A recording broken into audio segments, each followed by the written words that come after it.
Councilwoman, you ready? Good evening. I'd like to call the Winterville Town Council Special Call Meeting to order. Today is Monday, March the 23rd, 2026.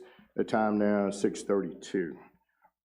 Tonight's invocation will be given by Councilman Johnny Moore. After the invocation, we will all stand for the Pledge of Allegiance. Thank you, Mayor. Dear Lord, we thank you for this day. We thank you for this opportunity to gather here tonight to represent our wonderful town. Thank you, Heavenly Father, for our leaders that we have here, especially these council members. Also, for all our staff that we have here in this wonderful town that you consider as a slice of good life. We thank you so much also, Lord, for our citizens, most of all. We ask you, Lord, to lead us and guide us. Let us be able to represent this wonderful town, graceful, in peace and love. In Jesus' name, amen. Amen. Thank you. Can you please stand, please? Pledge allegiance to the flag of the United States of America and to the republic for which it stands, one nation, under God, indivisible, with liberty and justice for all.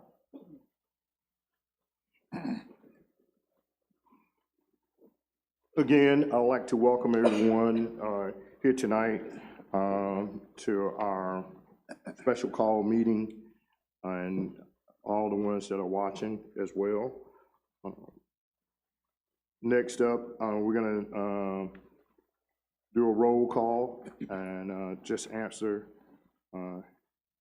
yay. Councilwoman Hawkins. Present. Councilwoman Harrell. Present. Councilwoman Robinson. Present. Councilman Moy. Present. Councilman Smith. Present. We have a quorum. Yes, sir. Okay, all right. Next up will be the approval of the agenda.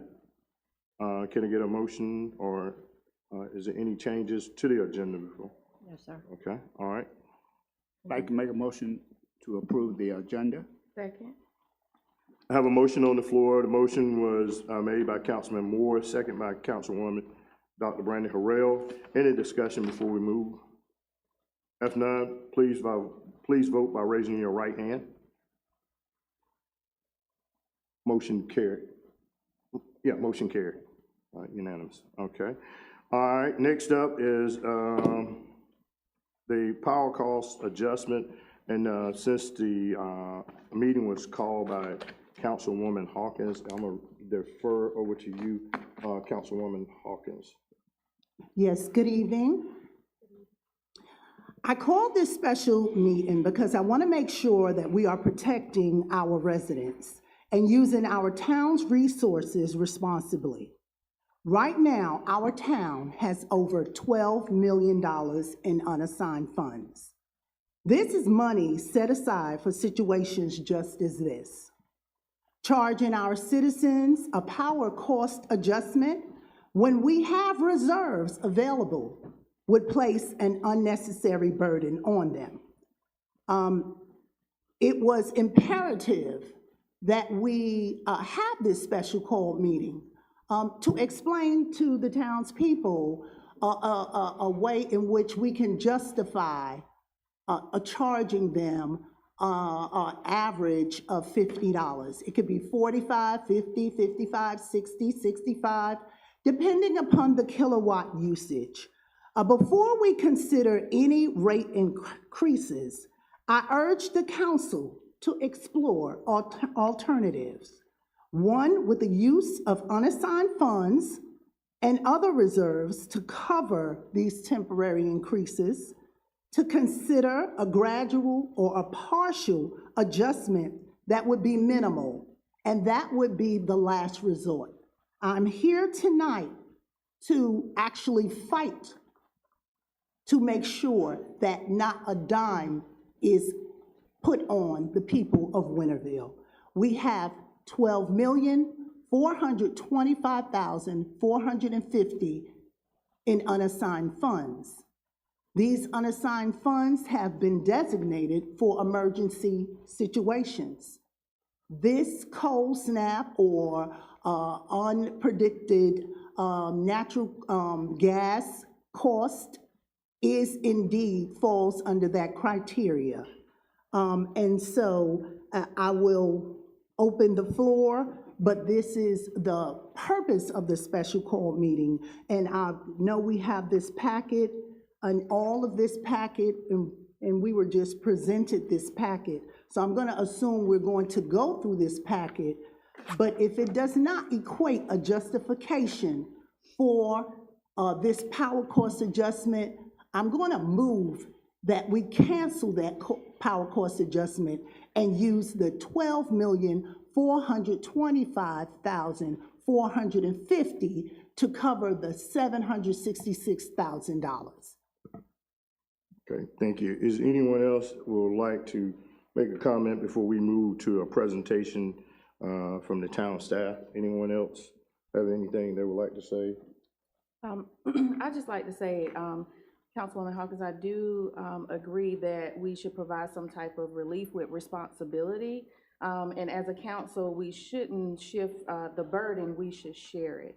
And at this time, I would like to hear from our assistant town manager to speak in regards of the power cost adjustment, you know, as far as like the facts and things of that nature, why we have arrived at the space that we are. Okay. Is it anyone else? Thank you, Councilwoman. Is there anyone else on this I end? think we need to hear what staff has to say, Okay. and then be able to go from there. All right. Assistant Town Manager Bowers, please step to the podium.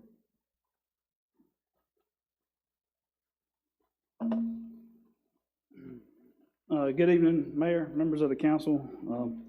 Glad to be able to provide some information, feedback, a little background information on how we derived at what was recommended at last month's meeting. Have quite a bit of information to share with you. I think it'll be useful. At the same time, you know, decision has been called into question from the last meeting, and so a little bit more detail, a little bit more information is available here for you tonight. And it's quite a bit, so it's a little bit of history, a little bit of background on how we got to this situation.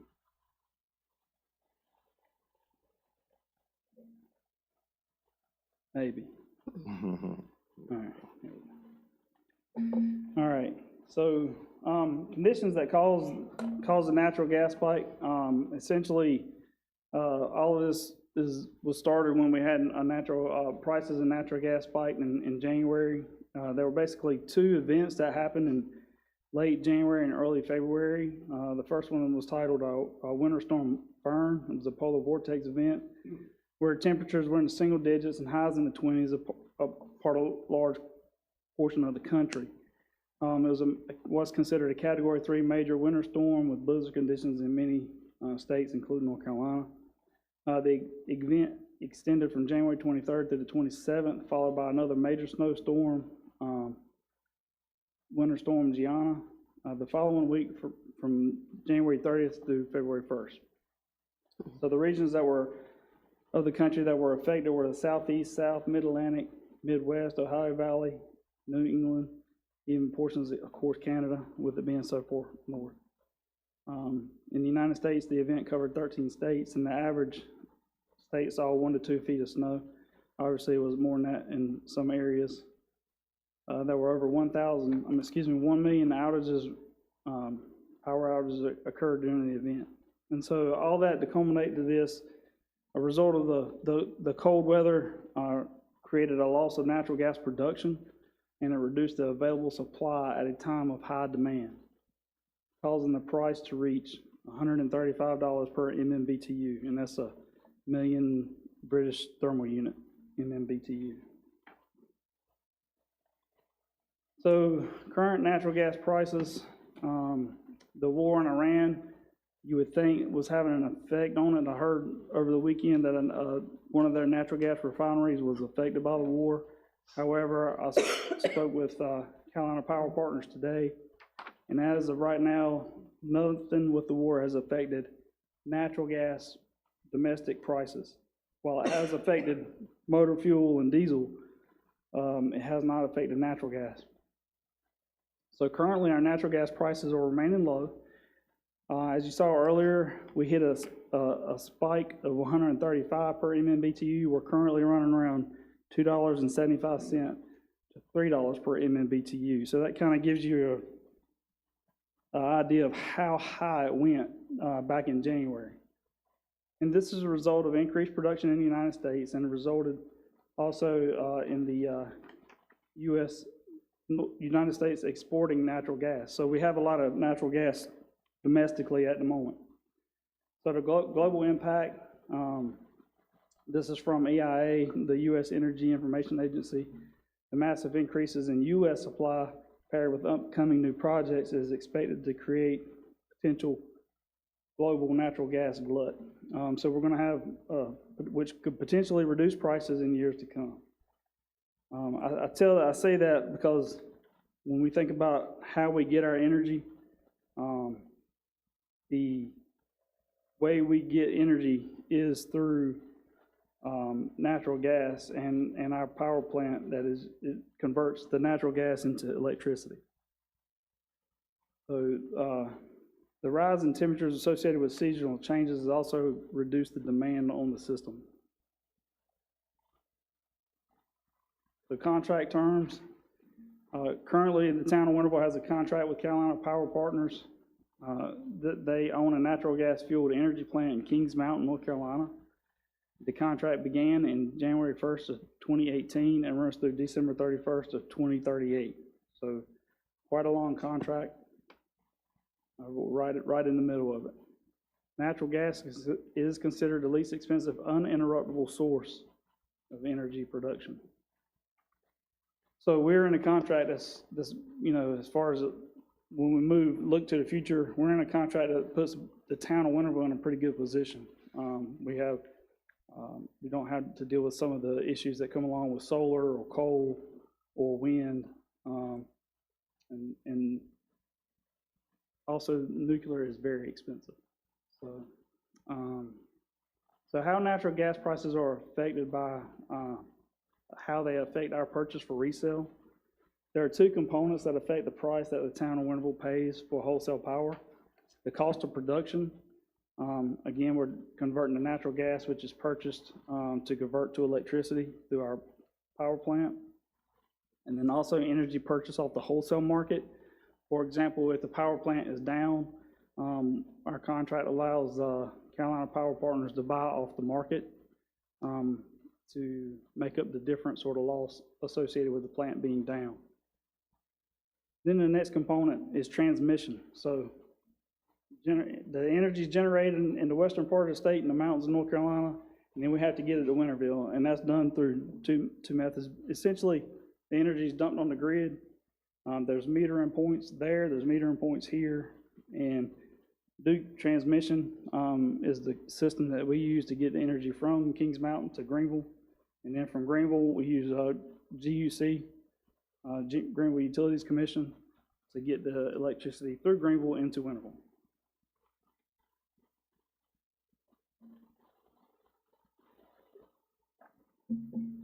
So we are, what are we doing to address the historical spike? What are others doing, excuse me? So this power plant is assembled with other municipalities and other agencies. So I reached out to those companies to find out what they did to provide examples for the council.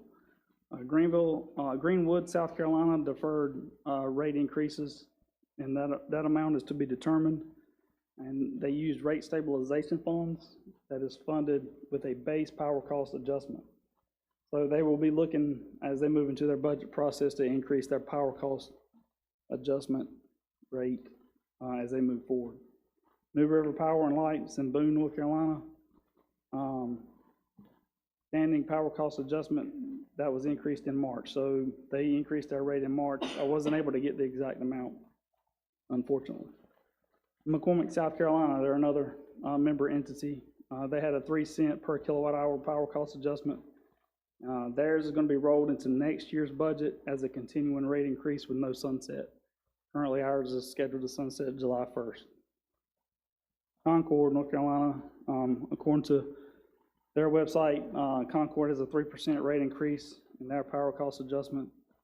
Greenville Utilities Commission, while they're not specifically having a rate increase to handle just a spike associated with extra load, they are having a rate increase recommendation coming up for next fiscal year at 3.1% on their electric. New Bern, they're having an increase effective March 10th, where their rate increased 2% effective March 10th, and an additional 0.9 beginning April 1st, so essentially 3% rounded. Rocky Mount, seeing a 15% increase as of March. So some rate comparisons here. Briefly, you can see our base rates are pretty good. You see we used 1,000 kilowatt hour average for this presentation. You can see at our base rate, Winterville has the lowest rates in the area. Now, when you add the power cost adjustment, that does substantially change things, and this is where a 5-cent power cost adjustment would cost the average citizen, the $50 that we've been discussing and spoke about.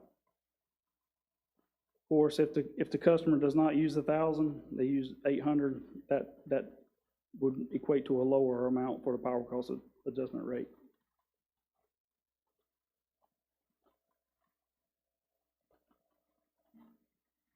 So when we look at establishing some of the background information and how we got to where we are, we also look to guidance from the Local Government Commission and UNC School of Government on fiscal fund management. Financial red flags, while legal, the Local Government Commission and the UNC School of Government often view frequent interfund transfers as red flags for financial sustainability, suggesting that funds should ideally be self-supporting. And we've always taken that approach here, that each fund is self-supporting. While we have done transfers over the years, the goal has always been to try to get to a self-supporting fund, regardless of the type of fund. So you want your water fund to be self-supporting, you want your sewer fund to be self-supported, you want your electric fund to be self-supported, and your general fund. The generally accepted accounting principles compliance. Each fund is a separate, self-balancing accounting entity. Mismanaged transfers can lead to budgetary imbalances in financial statements. So that's just a comment they had. Transfers are allowed in North Carolina with the authority given by General Statute 159-13B14. So the effects on the transfers on the general fund and the electric fund. State funding consequences under General Statute 159G-37B, transferring money from a water and sewer enterprise fund to the general fund to supplement general resources can disqualify a local government from receiving certain state loans or grants for water or wastewater projects. And that's important because while it is legally allowed, when we go to try to get funds to fund projects, one of the questions they ask us on the application is, has money been transferred from your water and sewer fund to any other funds? And so if you check yes to that box, it's going to cause problems for you when you try to get a loan or a grant. Solid waste and stormwater funds cannot be transferred by general statute. For Winterville, this essentially leaves only the electric fund available for transfers. Now we're going to look at the history of electric transfers for the general fund over the past 4 years. We'll start at the bottom there, 22 to 23 is a substantial transfer of $650,000. 23-24, $650,000. And then when we had the reevaluation in 24-25, allowed the council to make some adjustments with the new valuation and the new rate that allowed us to reduce the dependency on our electric fund and reduce the transfer from the electric fund to the general fund to $350,000, and it's been that way for the past 2 years. So fund balance used to balance the budget. General fund has used fund balance to balance the budget. Our original amount that we budgeted last fiscal year, or the current fiscal year, excuse me, beginning July 1, we used $1,886,961. As of today, through amended appropriations associated with different issues and projects that have gone on with the town, we have currently appropriated $3,658,854. So, beginning with your $12,425,450, reducing that by your $3,658,854, leaves you a fund balance to work with going into next year of $8,766,596. Now, clearly, that's subject to change as we go through the general fund's rest of the fiscal year. And typically, there's some areas where, say, there's a vacancy here or a project didn't get completed, some funds can trickle back into the fund balance. So that's always an opportunity. In our electric fund, we talked, kind of going back to keeping funds separate. So our electric fund has a separate fund balance, and that is $8,080,660. The electric fund retained earnings to begin of the year used to balance the budget was $1,100,479, and we've amended that appropriation to $1,779,810. So you currently have $6,282,850 to work with in the electric fund.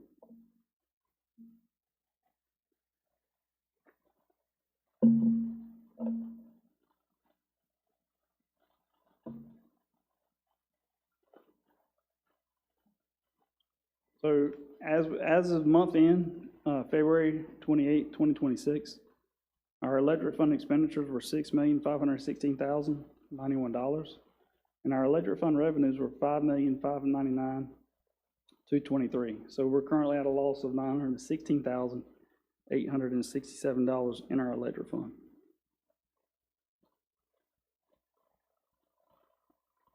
Future capital projects and high priorities. General fund, we have the cemetery expansion, downtown parking improvements, public buildings issues with roofs and HVAC systems that are going to have a major impact on the town's budget moving forward. Park improvements, including buildings, ADA compliance, and future multi-purpose center, emergency medical services, and fire apparatus. In the electric fund, we're looking at the Old Toll Road widening project. These funds will be reimbursed by NCDOT. However, we will have to cash flow it in the amount of $1.4 million. Lori Ellis Road line expansion is one of the projects that are on the table. A new substation, and then obviously infrastructure for all the new subdivisions that are coming into Winterville. So we talk about the capital project and the high priorities because the next question is, how do we fund those as we move forward? So factors that were used to evaluate implementation of the PCA, this is kind of the nuts and the bolts of where we came up with the original recommendation. The projected budget shortfall at that time was $766,000 for the purchase of resale line item. The precedent was established in 2022 with the use of 5 cent per kilowatt rate. This occurred during the beginning of the Russian-Ukraine war when natural gas prices spiked for an extended period of time. Temporary rate adjustment, this was another factor for why we recommended it. The rate was to be used for the months of March, April, May, and June, which typically has less energy demand than July, August, September. We talked about it being considered shoulder months in the industry. It didn't require any additional use of retained earnings. The PCA is a rate schedule that's adopted as a tool to help mitigate unforeseen impacts associated with the wholesale energy market. And when we look at January and February's purchase for resale, the cost combined total for an increase over the previous year of $932,185. So that's a pretty substantial increase from the prior year. The electric fund operating income for fiscal year June 30th, 2025 was $147,997.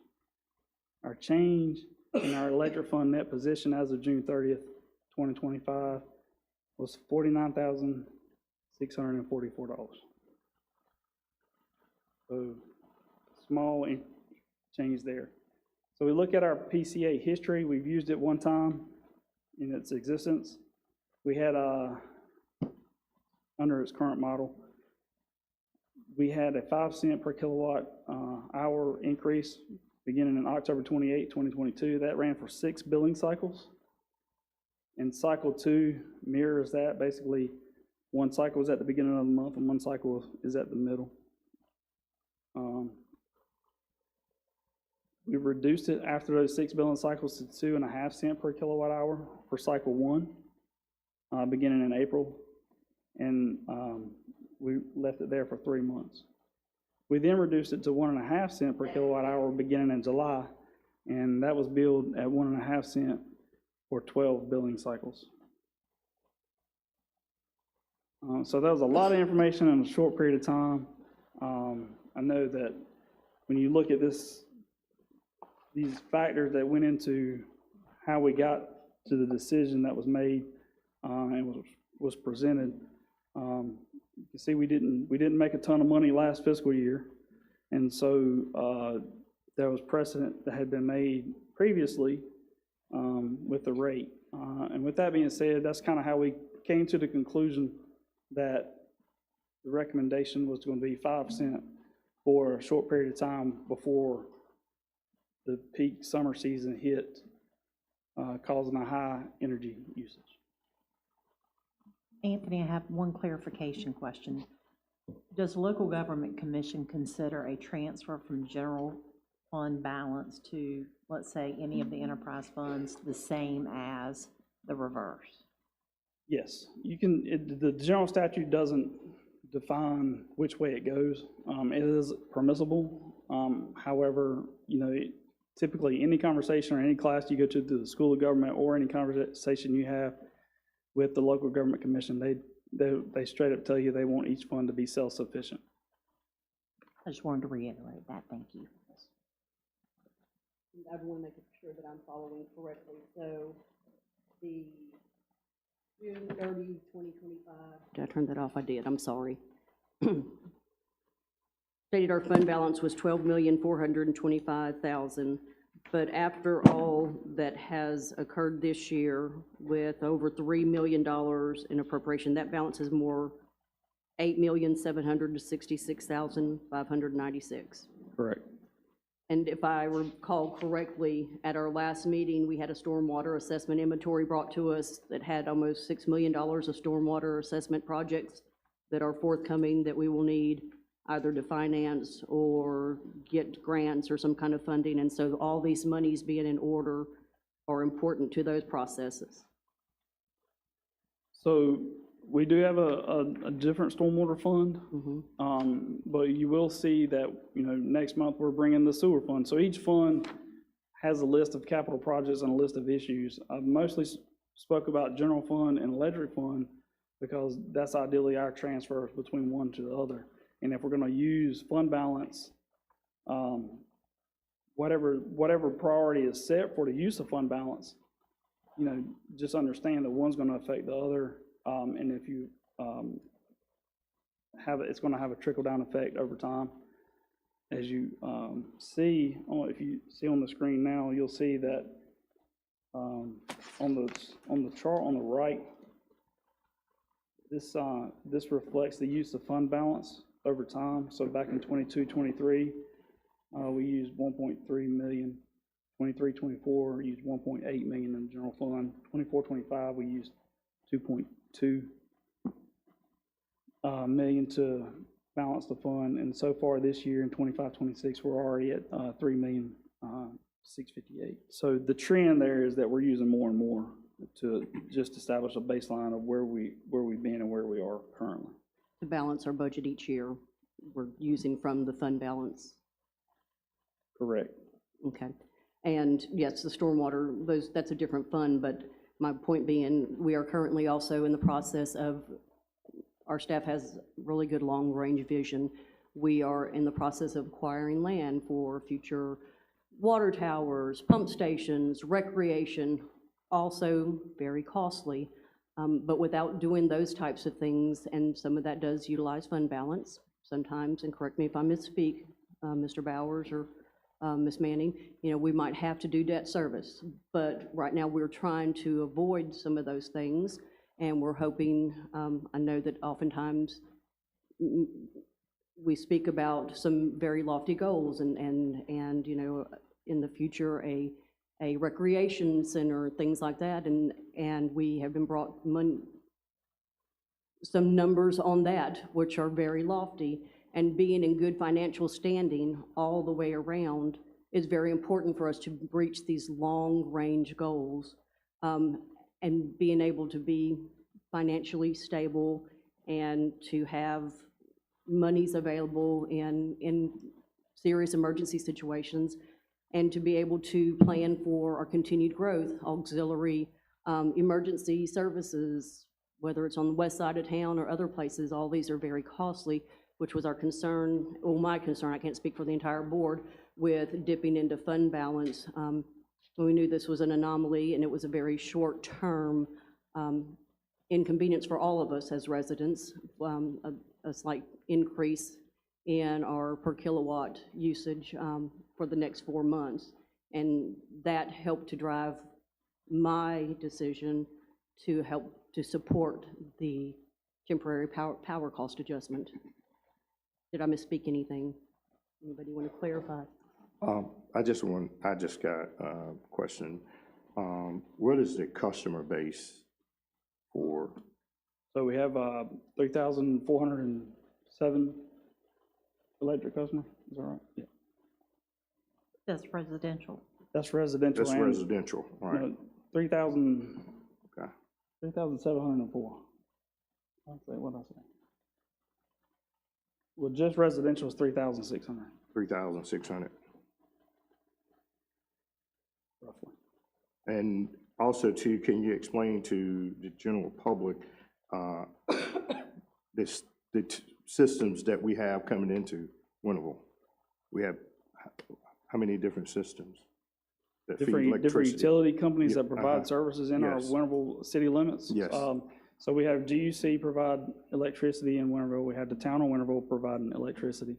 On the water side, you have Eastern Pines Water Corporation providing water, and then on the western side of town, you have Bell Arthur Water Corporation providing water. You have GUC also providing natural gas. They're the only natural gas provider in the area.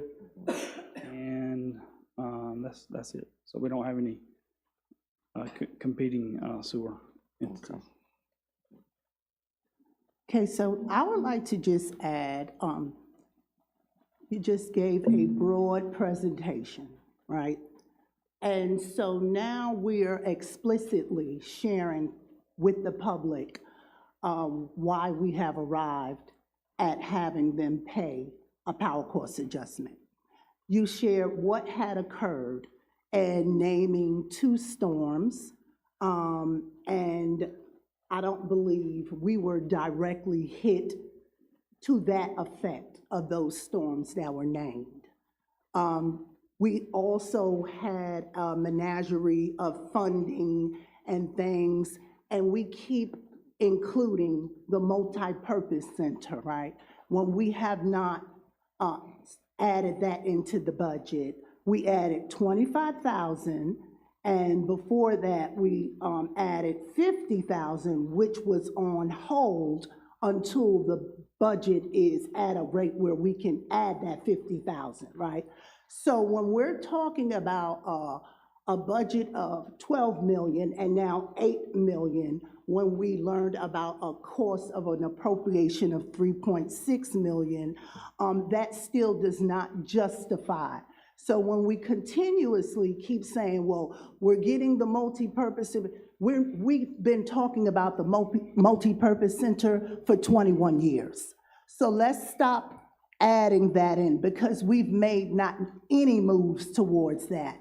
I asked, what have we done with the $25,000? And I was told, we removed things from the lot. And that's it, and that we are waiting for McGill and Associates to do more. So let's stop adding that in unless we can provide a concrete framework that is showing that we are investing in the multi-purpose center. Also, you talked about what has occurred. You talked about why you're charging. But I have a question. How do you expect people on a fixed income, and we talk about we all have have, you have the sacrifice. We have elders.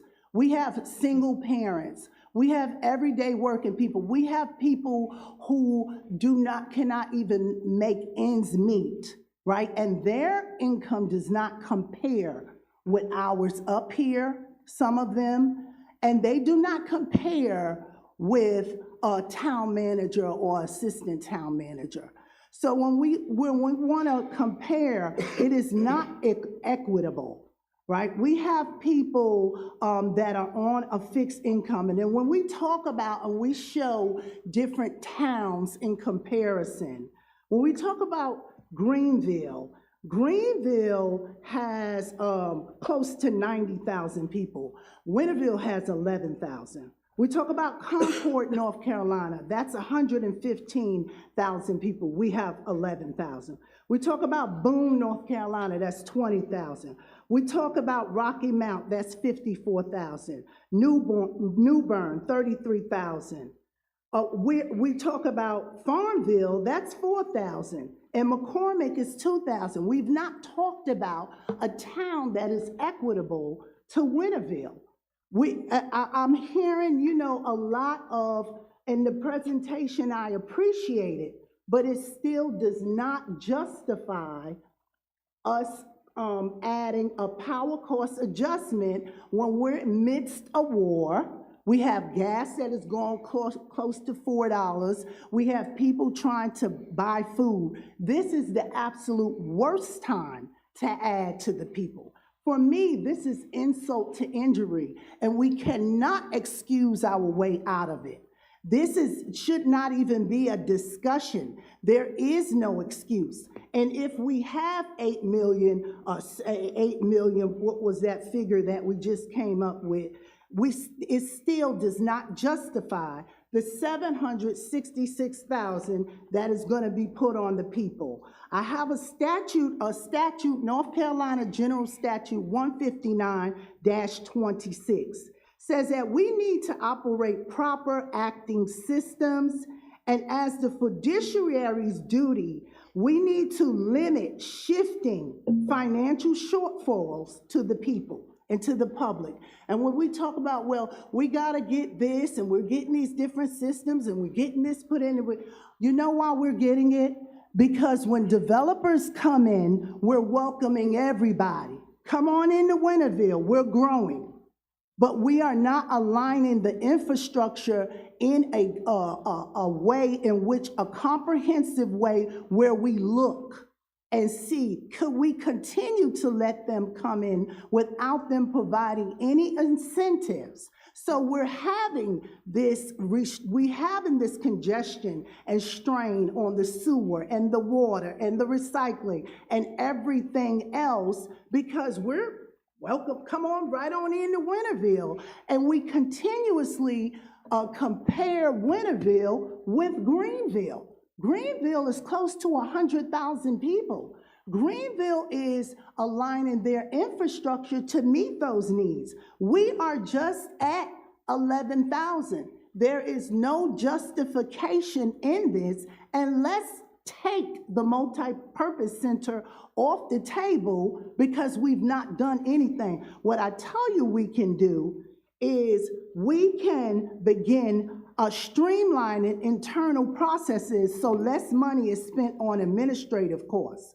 We can evaluate contracts or service agreements for better pricing. We can check to see if we can reduce energy losses and waste in town facilities. These are just some things that we need to do. We need to fully explore all options. We need to put this power cost adjustment to a pause unless we can show the people more than what we have shown in a quick slide. And the numbers are great, but I'm telling you that I have spoken to many, many elders, many working people, and this is going to be a burden unless their income is equitable to any of ours or some staff that is highly exceeds ours, then this is indeed a burden. This is not okay, and cannot justify this. Even if it's 8 million, we still have enough in the unassigned funds. And we were presented with this on February 5th, and it was unassigned funds. And so now we're being given an unassigned fund of 8.3 or what. We should have been given that then. We should have been given these figures then. We were given $12,425,450, or 59% of the general fund. We're also getting our taxpayers, our citizens, our dedicated people here in Winterville are paying. You know, they're paying for water, sewer, trash, and all the other things. But this burden is coming at the wrong time, and we need to look at other options. I say this is not okay. The choices that I gave are practical steps that can reduce costs without raising rates. We need to explore this further, and when we leave here tonight, we are going to come up with some sort of consensus. We are not going to leave here tonight and or you're going to get charged. You're going to get charged because we're all of the list of stuff. This should have been presented to the people of Winterville months ago. We were presented in a discussion of the planning meeting, the second planning meeting, that, you know, it was a cold snap and the rates went up, and I'm going to present this. And it's nothing against you, Assistant Town Manager Bowers. I think you are an amazing person. But what I am having a concern with is that we are presenting something and we're gonna have sewer and we're talking about right now. You're charging the people as of March 15th through July. Not what we're gonna do. Tomorrow is not promised. We're in midst of a war. What we need to do is to secure and preserve the people here in Winterville. And what this is also a cautionary tale. Stop allowing everybody to come in. We're coming in, we're growing, we're getting this, we're getting that, and then the strain is on the people. And again, stop with the multi-purpose center unless we see something going on with that, because I don't see anything going on, and we still do not have a comprehensive plan, and I have questions about that. So I'd like to make a couple of comments. Just so everybody is aware that we have been presented on April 14th of 25, we received a site-specific master plan from McGill and Associates. And then at one of our planning sessions recently, and planning sessions are open to the public as well, we invite everybody to come and join us. We were provided with the community input survey, several other things, and a projected, at that time, cost, and that was right about a $16 million, not all inclusive at that time. So there is work being made towards that. As far as individuals coming to Winterville, I think that is a compliment. We have a great place to live. We have a good staff. We have some of the best services in Pitt County, to be quite honest. If you look at some of the other municipalities, we are the second largest municipality in the county, and our staff works extremely hard. In fact, just recently, it was brought that maybe we needed more staffing, maybe in the fire department, and more equipment, and that evaluation plan is being done currently by a third party to evaluate any possible needs we have in our fire and rescue. And so those things are taking place in the background, and they are occurring, and these are long-range needs and projects, and I think we can all agree, you know, oftentimes if I hear complaining, it's often flooded streets and things like that, and there's a lot that goes into that, and I hope that you were with us to hear the stormwater assessment inventory and all the presentation that occurred last month.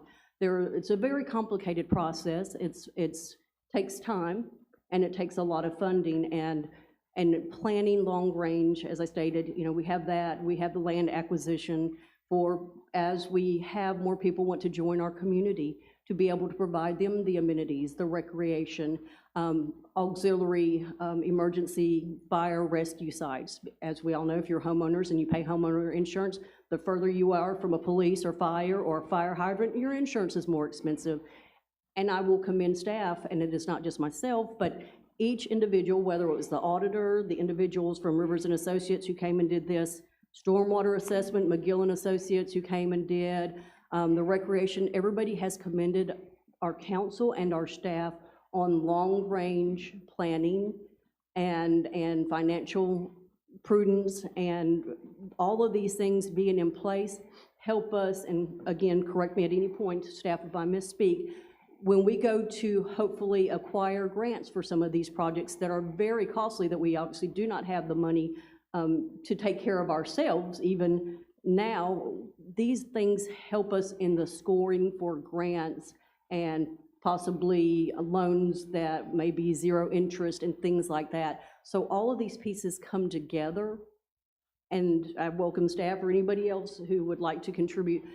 They're all part of a much bigger puzzle that help us to provide services to our current residents and potentially future residents who want to be a part of our community. And also to appreciate your assessment, Councilwoman Hawkins, but as the town, we want the same vigor for all our residents, even the ones that's on GUC, because the ones that own GUC has got hit with a cost as well as the ones here in town. So if we're gonna take the fight, we need to take the fight to GUC as well, because the citizens that own GUC are getting hit with it. My bill is going up. During the cold snap, I did see a change. I'm paying for it, just paid for it. $400 bill. I ain't got that type of money just laying around, but, I got to have utilities, so I had to pay for it. But, it's not just the 3,600, what is it, 3,600? Yes, sir, residential. Yeah, 3,600. We got 11,000 people that voted for us, that is on the road, well, I mean, pretty much. So they are voting people. So, I know we're here tonight and we're talking about the cost. Their cost affects everyone, not just the ones here. They are feeling the burden, we're feeling the burden. The ones on the west side, the ones on the south side, and the ones right here in town, we all feel that burden. But we are elected to be good stewards of the town's money, so, and we look towards the staff to point us in a direction to make sure that we don't falter. As you can see around us, some of our neighboring towns are having that problem. Overspending, not taking care of what their responsibility is. And, we don't want to be in that situation. We don't want LGC looking down our throat. I don't hate to say that word, but we don't want that to happen. And so, we just got to be cautious. There was a vote that was made before. There was a unanimous vote. I understand that. I understand, when we make votes, we're going to get calls. Everybody's not going to be happy. But at the same time, everybody didn't vote for me. But I got to remember I'm here because you elected me to stand stead in your spot, to make decisions. As I always say, we're going to make decisions that's not going to be favorable to everyone. But we got to make the best decision for the town, whether it's do away with the cost or add a cost. But the decisions have to be made, because in order for the town to keep moving and not be in the deficit, we're going to have to raise some rates somewhere. And, people ain't gonna like it. Point blank, people are not gonna like it. Whether it's water rates, sewer rates, or just fees to even get on the field. People, some are gonna like it and some aren't gonna like it. You know, and so those are the tasks that we're put before us. Those are the things that are put before us, and those are decisions that we're gonna have to make. Mayor, I think you made another good point in that everybody who resides in Winterville is not fortunate enough to be on I will say, and I have heard council members and other community members say that our staff is very good about working with individuals who may be experiencing a struggle paying a bill, whether it's working out a payment plan, putting them in touch with some type of a fund or a local church or organization who may be able to help during that temporary. I don't know, and I can't speak to everybody who may be on other systems, but I think that everybody on this council has mentioned at some point that they have firsthand experience or know somebody who has benefited from that, and I think that also speaks highly of our town as a community and being willing to help each other during difficult times.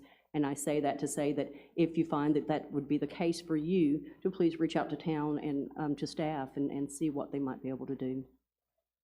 I'd like to say, Assistant Town Manager, thank you for the presentation and being very thorough with the presentation. Hopefully this can be uploaded to our website, so you know, people that weren't not able to be here, they can go on our website and our platforms to be able to look at things that went into play and why we are where we are. I think I started out saying that, you know, as a council, we have a shared responsibility for the residents and also as a council. So again, whatever the outcome is tonight, I think that it should be a blended approach so we can have some type of balanced strategic type of plan going forward. And what does that look like when we come back in May? We need to talk about what funds from our budget process or our budget meeting that should be put into a electric fund and things of that nature. So maybe we won't have to come back to this in the future. But however, when I think about like the shared responsibility between the town and between the residents, if in fact, you know, if we don't vote on using the entire fund balance amount, if there is a portion and or as Councilwoman Lisa Smith stated, I witnessed firsthand. I was a council person that spoke about that. You and I stood outside one cold day and there was a single mom who needed her utilities turned back on. She was standing there, we were both standing there with her baby. And so, you know, I like to see some things like that happen as far as, you know, if Green Lamp can't pay, what can we do as far as like payment plans and things of that nature? Because I have had residents call me and say, hey, you know, we don't have a payment plan in Winterville. If the lights are off, get cut off, the lights are off. And so, you know, I just want to make sure that we, again, are being the good stewards. We prevent overuse of reserves and things of that nature, but I think it's a both and at this point. What can we do as far as a shared strategic balance?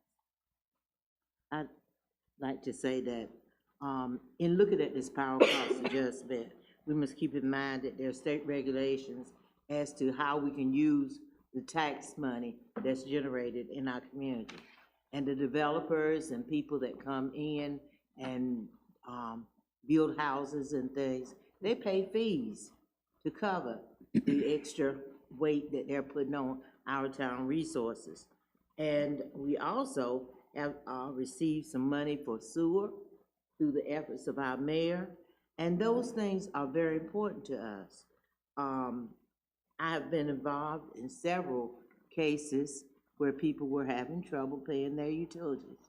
Town staff has worked with them well to get their bills paid, to keep their lights on. Churches in our community have volunteered to help anonymously. You don't hear about it because they don't advertise the fact that they did it, but we've had several churches to actually pay the utility bill for people. We, of course, we got the plan by, what is it, Carolina Power Partners, that pays like $85 on your bill. So we do have some resources to help our citizens that are in need to pay their utility bill. We're all affected by it. I had to tighten my bill up because I stayed warm during the very cold weather. I turned my temperature up at home. So we all have experienced that. We all know what it's like to do that. And it's not that we're trying to put an extra burden on our citizens. We're trying to do the best we can to keep our town viable. We want to keep Winterville a viable community, a place that people want to come to. We see that our neighbors are having some of the same problems that we're having, so it's not anything that's unique to our town. It's not something that we created to add a burden. If anything, we've created it to try to keep that burden from our citizens. Thank you. Assistant Town Manager, I see that there are different municipalities or different cities that are increasing indefinitely or for their rate increase. When was the last time our town had a rate increase on utilities? Our last rate increase was 2009 Good question. on electric. So we have not had an increase in Seven- almost 17 years. So we've implemented, so essentially the town's strategy has been stable rates, and then when there are emergency situations, they're addressed with the power cost adjustment. There are other ways to manage that. If a newer council or different council sees fit, that's fine. One idea would be a rate stabilization fund. Typically, they come with a higher standard rate out of the gate, and a certain amount is set aside. I mean, there are options available. However, that's something that the town will need to decide if that's a priority for the council as we move forward. So, I'm sorry, so the base rate, that would mean that the base rate would go up, correct? Or I'm wrong on You that? could, typically, a rate stabilization fund is gonna be based on either, there's different ways, but one standard way would be a small amount incrementally based on kilowatt used. Okay. Assistant Town Bowers, correct me if I'm wrong, can you please recall or recollect my memory in terms of an increase in either sewer, water, or electric that happened about 2 years ago? Please recollect my memory. We had a sewer increase a couple years ago, and we've also had the sanitation increase. Okay, Those are so, the two most recent increases that the town has had. and so that was about 2 years ago. Am I correct? Yes, Because ma'am. they happened at the same time, and the total was at around $13.50 for the people collectively, the sewer and the water. We also have planned, as of July 1st, an increase of $8.50. Am I correct? Yes, ma'am. Okay, so, That's to cover the debt service payment for the new pump stations, sewer lift stations, one on the okay. west side of town and the south side of town. So we have an increase planned of $8.50, and we had a water and sewer increase about 2 years ago. So that will total, if we think about it, close to $22, a $22 increase collectively, because you get one utility bill, the majority of the town. Some people get their electric or utilities from Belle Arthur or wherever, but from the town of Winterville, that is collectively about $22. So I just want to make sure the townspeople understand that it's just that we didn't have an increase in 17 years. There has been increases. And then I just want to make a point that I am not, let me be crystal clear. I am not here to go back and forth with any of the council. That is not worth my time. I am here to speak on behalf of what is in the best interest of the people. And I do not have to bring the fight to Greenville Utilities. While Greenville Utilities, again, does not compare with Winterville. And although some gas heat is put in there, I'm speaking of a charge for 4 months to the people of Winterville. And when we go back to the cost, and that was listed, ADA compliance for water fountains, I want to be clear that the people of Winterville understand that there was no operable water fountains in Winterville until it was pointed out. And it should be ADA because it's a public park and it should have been there. When we talk about McGill and Associates, and they're getting an estimate of $16 million, they gave a survey to those who were visiting the Watermelon Festival. There has not been definitive and direct survey to the people of Winterville and what they want to see in a water fountain. And no, I did not bring my report from that. But let's be clear, that was not directly from the people of Winterville and what they wanted to see. So when we state things, let's be clear all the way around.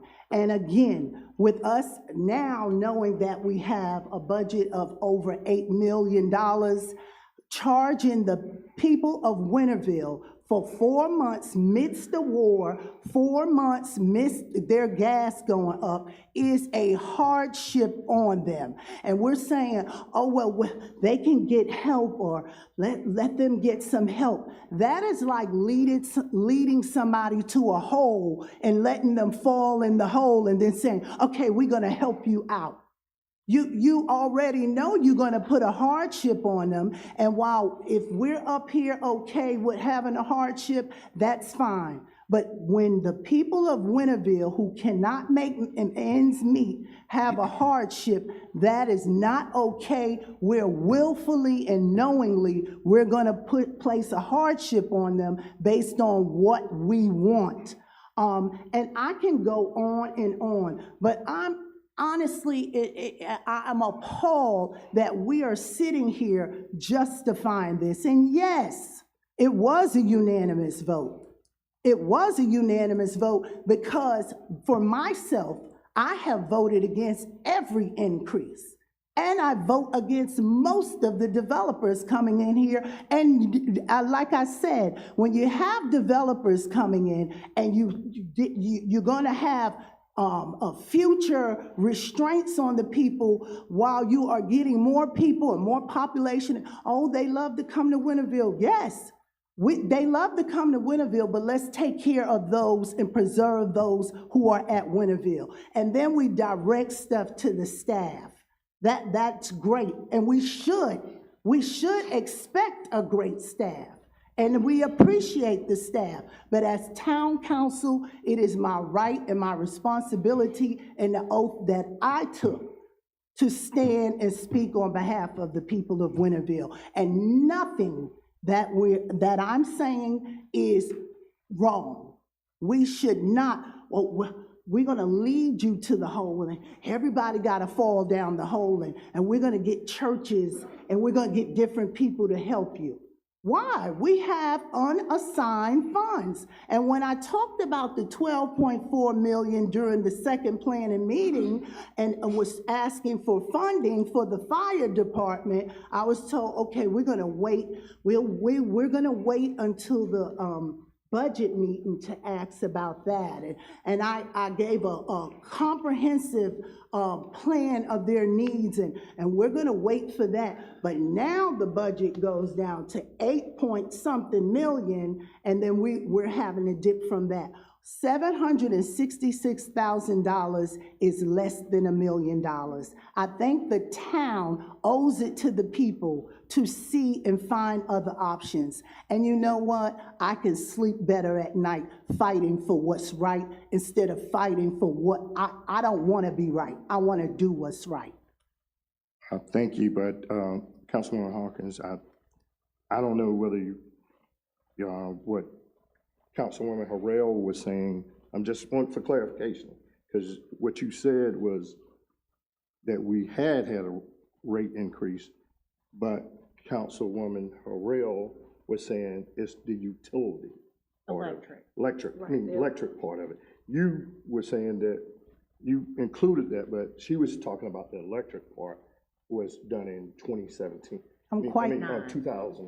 I'm quite clear on that. I was making a point that while water and sewer was increased 2 to 3 years ago, and we're awaiting an increase in July, I don't want the people of Winterville to think that we did not have any utility increases.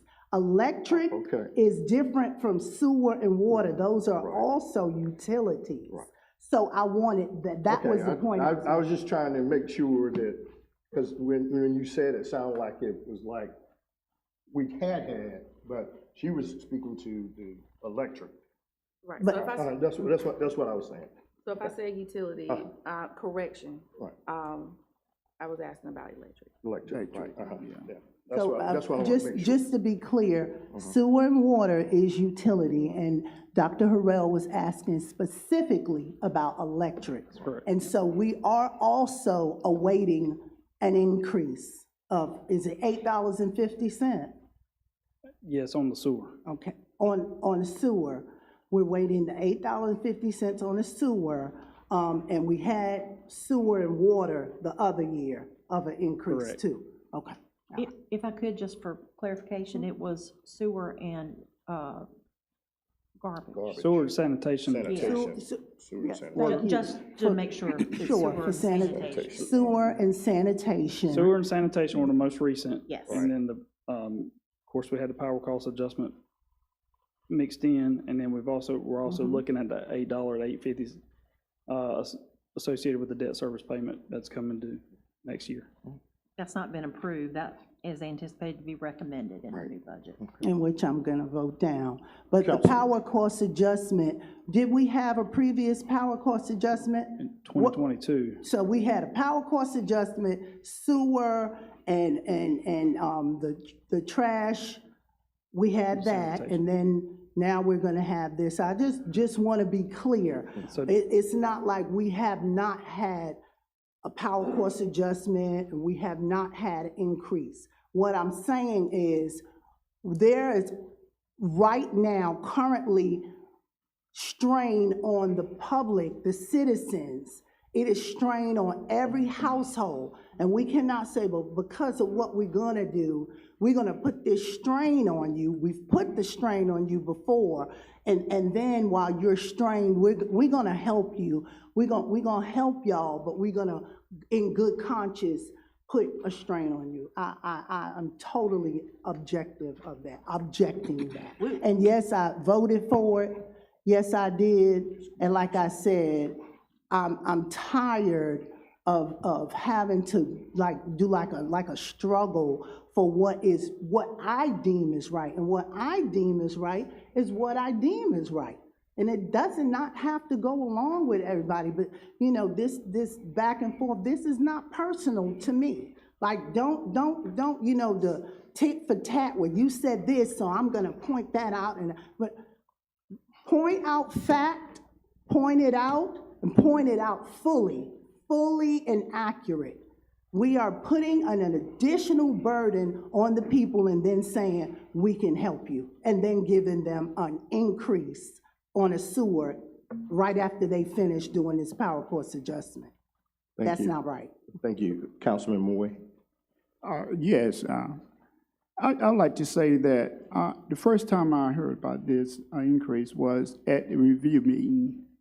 We have a review meeting on the Thursday prior to our regular town meeting. And they give you the opportunity to ask questions, to find out exactly what is being on our agenda. And that was a great opportunity for me to ask questions. And once they shared to me about the increase, I asked the question. And the question I asked is, what it would cost our customers. And he said approximately $50 more increase. And then I said,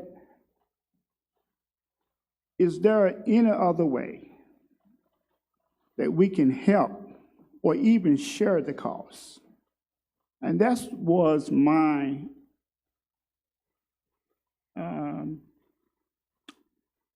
my question to the town, our assistant town manager. And what I was thinking about was, like a 50-50. Like, we will pay 50 and let the citizen pay 50. Out of the $50, that would be $25 for our citizen and $25 that was come out of general labor. And matter of fact, I presented here on our regular meeting. And I didn't, it kind of fell a little bit because I thought about it once before we voted that, doing that cold snap, even though my unit itself went out, I had a backup, and that was my fireplace. We were still warm. So the service that I received, somebody gonna have to pay in an adverse weather situation. And this right here was abnormal weather. So that's the reason why, to make a long story short, that I voted in favor of the increase.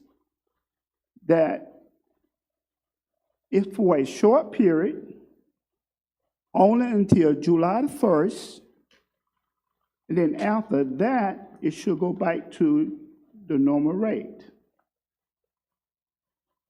Now, since we have had this call meeting, I had thought about, well, we haven't even had budget yet.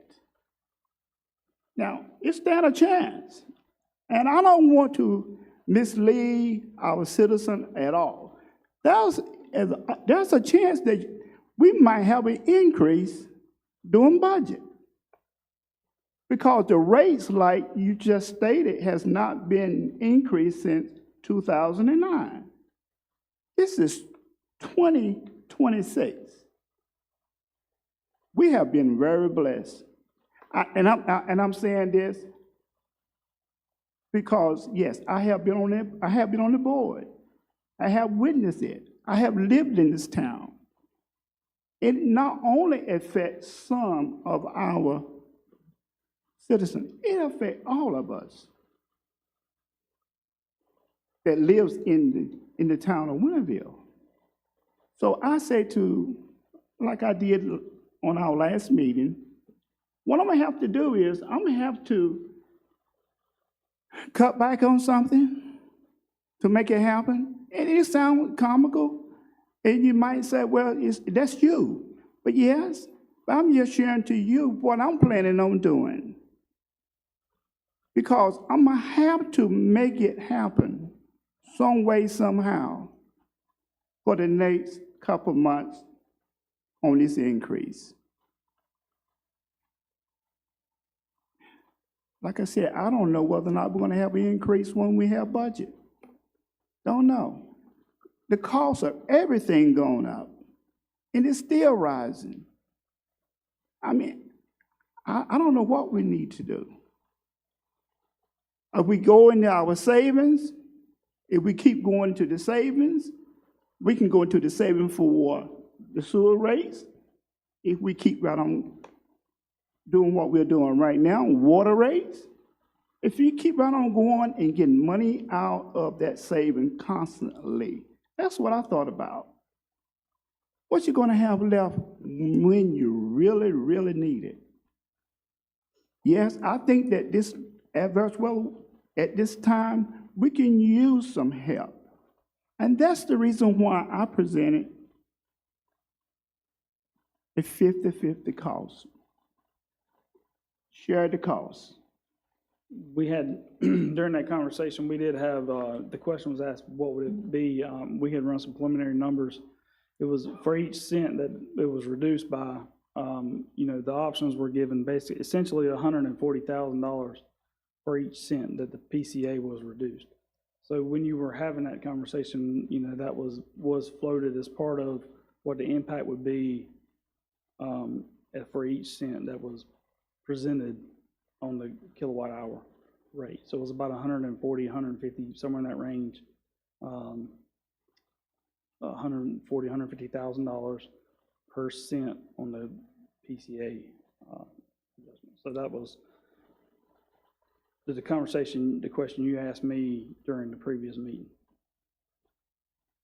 That would obviously change now as we've already built out, part of March. So that would have a different effect moving forward if you were to make a different recommendation. Councilwoman Robinson. Oh. Oh, I'm sorry. Yes. I'm sorry. Also, I'd like to speak on behalf of the ones that do not live into the city limits. I mean, they live in the city limits of Winterville, but their power, they're receiving their power from Greenwood Utility. They are taxpayers just like the ones that lives in Winterville. Now, if we go into the general funds and take money out only for the ones who lives in the city limits of Winterville, is it right for us not to help the ones that's on the Greenwood utility pole or line? It's something to think about. But every dollar that we spend, all of us spend, we spend the same. It's something to think about before I can vote on this issue again tonight. Because I was thinking that it was already has been settled.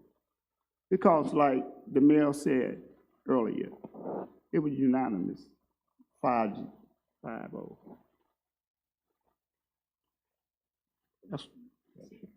Councilwoman Robinson. None of us want to raise the rates.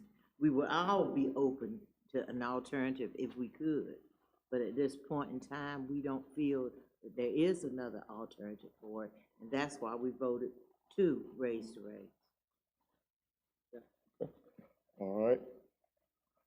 One other question. Yes, sir. Would there be a chance that we might have to raise the rates when we do the budget? That's a good question. We are currently looking at, as we are with all of our funds, Yes, rate studies. yes. So we had rate studies that were recently completed by the School of Government on the water and sewer side of the house. We are currently getting estimates for rate studies on the electric side.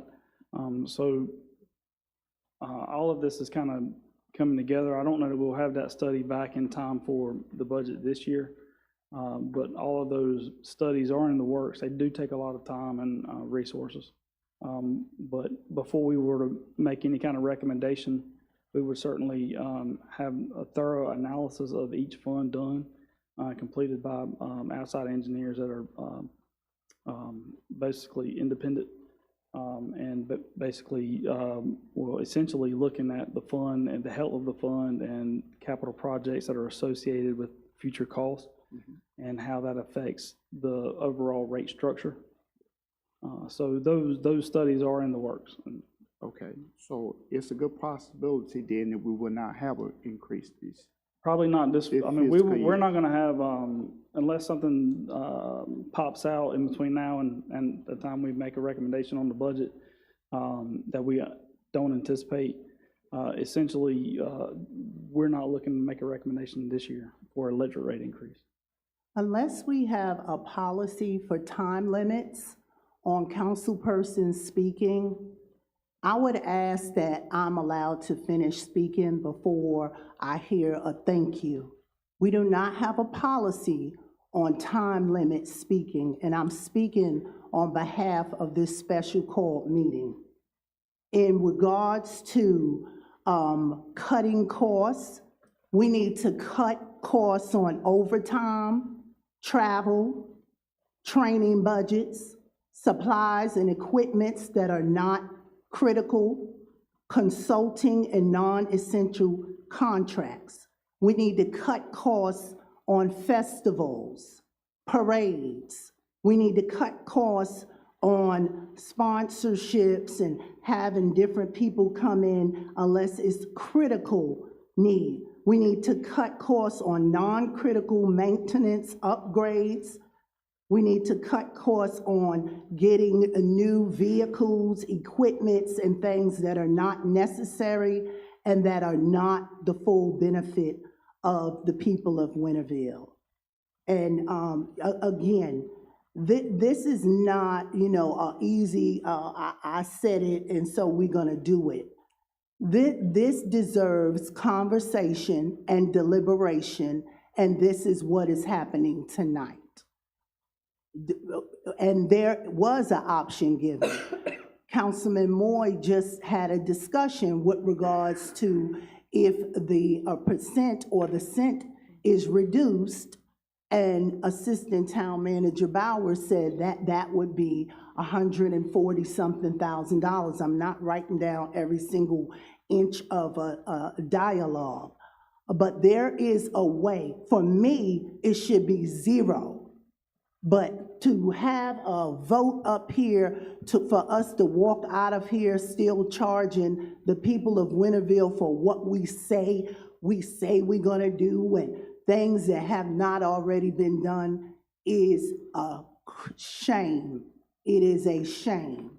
And there is options. You know what the option is? The option is the $8,766,596 that is left in the unassigned funds. That is the option. We need to use that to pay on. I might not have it down, but it's $8 million after the $12 million and the $3.6 million that was sent. That is an option. Why can't we talk about that as an option unless we have line by line that $8 million that is in unassigned funds will be fully depleted? We need to utilize some of those funds and alleviate any extra additional charges for the people of Winterville. So I'd What, like, hold on, Councilman. No, I'm going. Then, so again, I'm for a blended approach. And so if, there's an option to use funds and not the entire $766,000, what does it look like as far as, I know we said a $50, so what does it look like as Councilman Moore said, a $25 or a $20, where we, again, have that shared responsibility, but we also need to make sure that we preserve the financial health of our town, going forward. So what does that look like, of both and? So essentially, since we've done one billing cycle, the first month, we're kind of in a quandary, right? So we've got Right. part of the customers have been billed and the other part hasn't, and that's coming due soon. Okay. So essentially, if you look forward to the next few months, that number is going to change based on how much revenue is brought in this 1 month. So if you do a blended approach moving forward, which is much like what we did in the past where we reduced it. So we started out at 5 and then we went to 2.5 and then we went to 1.5, and we kind of worked our way out of it. That is, definitely an approach. We could go back and crunch the numbers. I don't have that in front of me. I understand. On the fly like that, Right. But essentially prior to 1 month being done at the 5 cent, I would assume that 140 would drop to a different percent. So I mean, essentially you can still evaluate it if you do 50-50. We can bring that number back to you, tell you exactly what that looks like. The important, one of the important things that I do want to say is, we're almost 3/4 of the way through with the year, and so we can make some adjustments and we can make some modifications. However, when we were already down 916,000, so we're going to have revenues coming in. We're going to have an increased revenue coming in, so we can make up some of that ground. It's just I don't know with such a short period of time before June 30th. So if June 30th is not important to the council on how our financials look at the end of the year, maybe you could spread it out longer. That's another option too. So, I mean, just kind of giving everybody something to think about. all right. Is there any more discussion? Any more discussion? If not, Yes, I got one more I'm question. sorry, Johnny. I'm sorry. Mr. Bauer, Councilman Warren. that's okay. For this month, you're saying that the bill, half of the bill's already been sent? Well, one cycle, so we have two cycles. One yes. cycle's been sent, and one's larger than the other, because basically one's the growing part of town, the other's the older part. Okay, out of this 766,000, just for 1 month, how much did you say that should I return? I return from I mean, well, base paying that back. I mean, it's not gonna be exact, because every month's gonna have different kilowatt usage, but if Yes, you just, sir. if you just did it on, if you just did it on the averages, I mean, it's 191,000. About 191,000, and so track that from 766.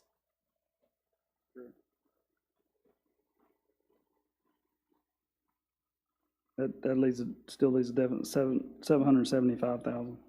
Excuse me, 575,000. Thank you. Okay, so I would like to make a motion that we would do a share cost, 50/50, that we will take 50% from it, from the general funds, and then have the citizen to pay the other 50% from the balance that we have right now. So I guess a straightforward way to say that recommendation is reduce the power cost adjustment to 2.5 cents Yes, sir. for the remainder of the billing cycle. So finish March, and then the remainder of the billing cycle at 2.5. Yes, sir. Second. Okay, we have a motion on the floor, motion made by Councilman Moy, second by Councilwoman Dr. Brandon Harrell, to reduce the PCA, right? PCA to 2%, 2.5. 2.5% cent. All right, 2.5 cent. Cents. After the end of the first billing cycle, which would be The end of the month. Yeah, end of the month, third, yes. end of this month? Yes, sir. Okay, end of March, with ending in March 31st, Yeah, it varies day to day. I don't want to Okay. give you a specific date, Okay, because all right. it just, end of the month. Any discussion? Yes, Yes. and just, may I just clarify, we're talking about basically for the months of April, May, and June? correct. 2.5 cents for April, May, and June. Okay. All right, Councilwoman Robinson. And can I add one more thing? That, Yeah. in the spirit of keeping funds separate, that I would recommend that fund balance be used from the electric fund balance, not the Right. general fund Thank you, balance. yes, I agreed. agree. From the electric, Retained earnings. okay. So basically, that's where the deficit will be made up for, Yes, ma'am. the electric fund balance. Not from the general fund. So Correct. can we have, do we need that restated Yes, and and- reseconded for clarification? You're right. You want to restate that? Yeah, Johnny can state his motion. And my motion would be, help me out. Reduce the power cost adjustment to 2.5 cents for the months of Oh, April, May, and June, and then the difference to be use of fund balance from the electric fund, not the general fund, electric to fund. make up the difference. Okay, so it'll come from the electric fund. Okay. My motion is to reduce the Power cost adjustment, power adjustment to 2.5%. cent. Cent. I keep right on, I don't know why I got percentage in my head. 2.5 cent. Okay, and the funds will come from the electrical fund. Correct. And I Okay. second. All right, so the motion is being restated is to reduce the PCA to 2.5 cent, right? Yes, For April, May, and June, correct?